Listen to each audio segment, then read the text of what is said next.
ಹುಲಿಗಿ ಗ್ರಾಮದ ತಾಯಮ್ಮ,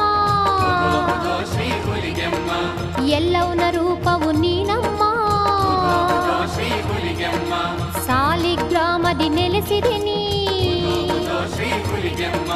ಶರಣು ಶರಣು ಹುಲಿಗೆಮ್ಮ.